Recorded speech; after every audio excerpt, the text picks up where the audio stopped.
I've been training calisthenics for close to a decade now, and I can tell you from experience, once you have learned this abdominal exercise, you won't need any other exercises when it comes to both strengthening your core as well as building nice abdominal musculature. We're gonna go through a step-by-step guide on how you can learn the dragon flag through a simple progression that will take you from the very beginner movement to the end results in the dragon flags that are one of Bruce Lee's staples when it came to core strength and core exercises. So you too can start building a set of bulletproof abs today. So if you're ready, let's go and have some fun. Now, what makes the dragon flag such an amazing exercise is not just that it looks absolutely impressive, but when it comes to our core musculature, we have three major functions. We have flexion, the rounding of the back or the spine, rotation, like we would use during the windshield wiper, and we've got anti-flexion or flexion resistance, which is exactly what the dragon flag falls under.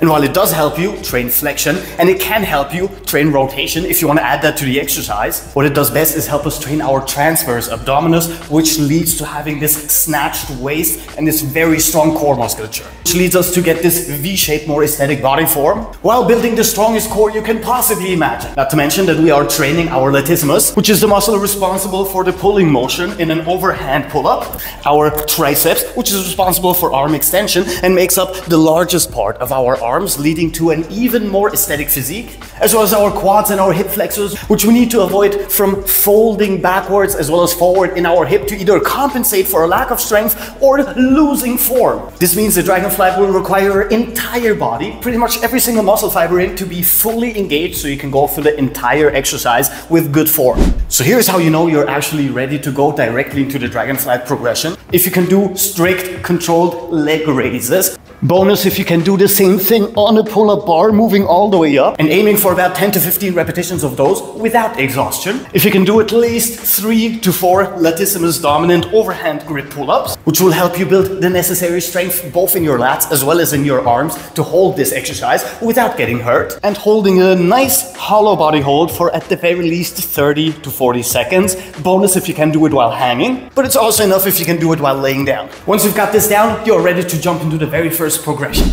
Now, if you can imagine for a second that this is your body, you will notice that you are way too thin and you need to eat more food. But what you will also notice is that the closer you grab it to the heaviest part, the easier it will become to hold. And the more you move outwards, the harder it will be to hold this upright. And the same thing goes for our real body. The longer you make yourself and the more you extend your legs, the harder the exercise will become and the more weight you will have, forcing you down either into spinal extension or fully flat on the floor. With your hands pretty close together, you will start pushing your elbows closer to each other, pulling your knees in as closely to your upper body as you can and as you have space for. And all you need to do from here is raise your butt, engage your lats, your shoulders, your arms, and your core as much as possible. Pull in, hold for a second, and very important, release slowly into this reversal of the movement up until your lower back almost touches the floor, and then move into the second repetition so you can keep that tension going throughout the entire movement. And for our second progression, all we need to do is extend the tuck the slightest bit. Instead of pulling our knees in all the way, this time we're gonna try to make this A shape with our legs and go through the same exact movement, keeping our core as tight as possible, going through an even longer range of motion this time, keeping our upper body slightly more extended and reversing until our lumbar spine almost touches the floor before we move into the second repetition. And now we're getting to the really fun part, because now we can begin extending our legs, starting with only one. And to make this a little bit easier to get into, you can start in the tucked movement, extend one leg once you are at the very top, and then slowly move into this dragon flag, lower and lower and lower, hold for half a second, and reverse with your upper body completely extended before you move into the next repetition. Go through a handful of repetitions with your left leg extended, take a short break, and then move on to a handful of repetitions with your right leg extended. And now we can move on to the extension switch during the dragon flag. Grab on tightly, tuck those elbows, raise your upper body, extend one leg, go through an entire repetition in a controlled fashion. Keep your abs as tight as possible, switch at the top of the movement, and repeat with the other leg extended once again in a very controlled fashion. before you switch again at the very top of the movement. And now, my friends, it's time to move on to the complete dragon flag. There's two ways to approach this. The beginner way, in which we start at the top of the movement and start lowering from here. Same exact movement pattern, same exact range of motion before we reverse the entire movement. And of course, the more advanced way to do it, which is starting in a fully extended position, laying on the floor. Start by tucking your shoulders, depressing them, bringing your elbows together, flexing your abdominals, rounding your lumbar spine, pulling up from here, using your lats and your core, which you will notice I have still not yet perfected as much as I would like to, which is exactly why we're here right now.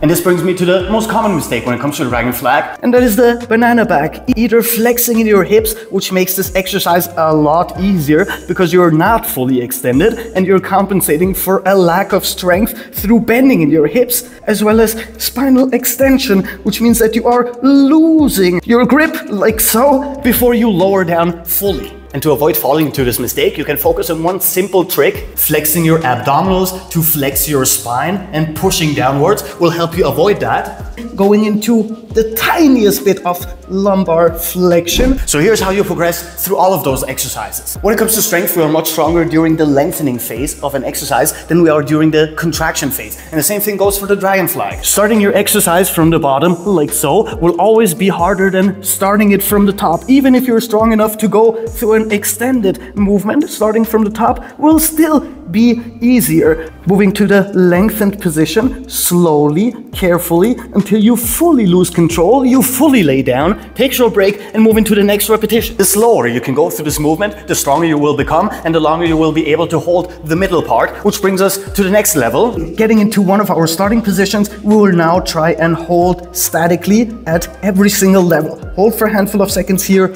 hold for a handful of seconds here, hold for a handful of seconds here, and I think you get the gist, until you are as close to the floor as possible, where you can hold a handful of seconds, release, take a short break, and move on to the next repetition.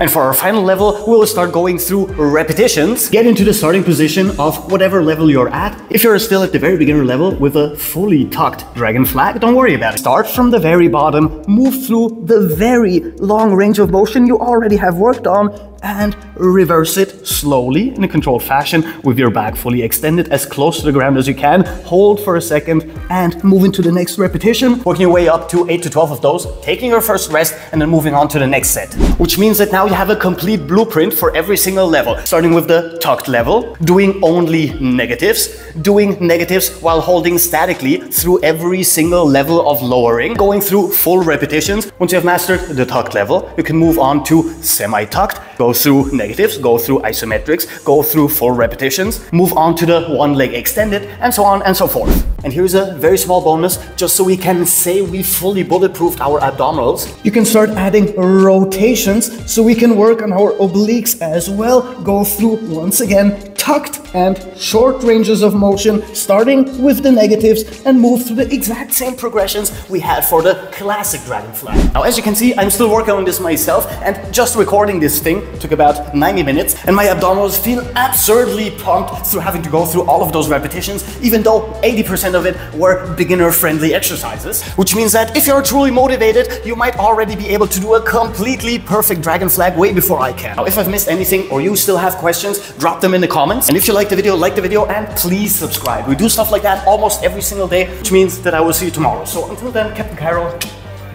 peace out.